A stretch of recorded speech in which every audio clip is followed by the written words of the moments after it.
Hello guys. Today I wanted to show you a new iron farm I've been working on, and I'm calling this the Iron Seed. And it does something a little bit different from most iron farms. We actually have the doors on top and bottom, and we use a tower-like structure to pull the villages in. So right here I built logic.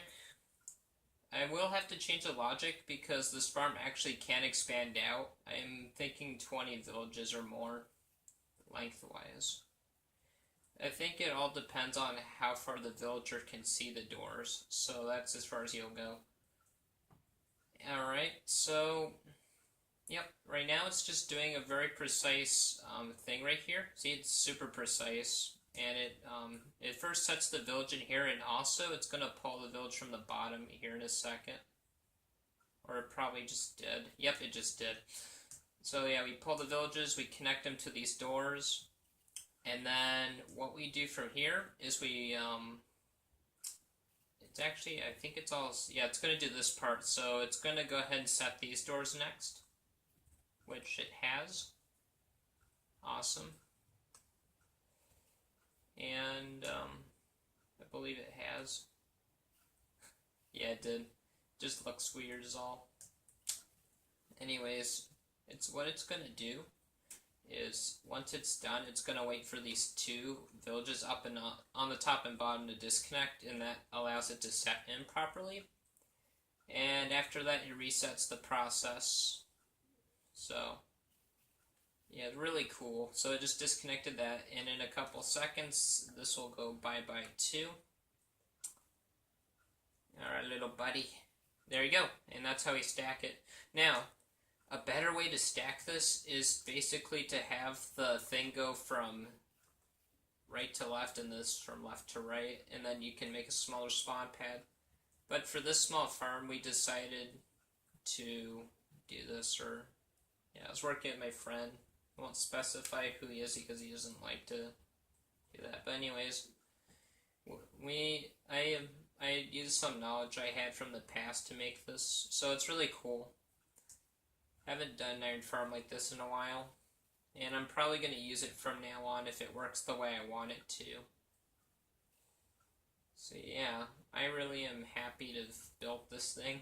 I'm just going to watch one more door set before I end the video, because I don't want to waste your time. I think in another video I'll just show you the 20 village version of this. It'll be a slightly different layout, and we'll use, some other tricks. Yeah. Oh, I guess I can show you some things that I've made. So right here, I made an observer-based counter for the villages, and for now I just have it set to like a flint and steel reset. This is how you reset the village, the whole village. You just take that villager and that villager down there. And that does the trick, apparently. Oh, there's an air golem. Yeah.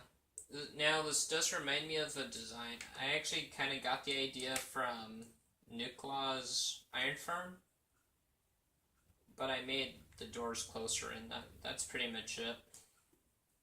So it's like an easier build for me in survivals all. Alright. I think this is pretty good.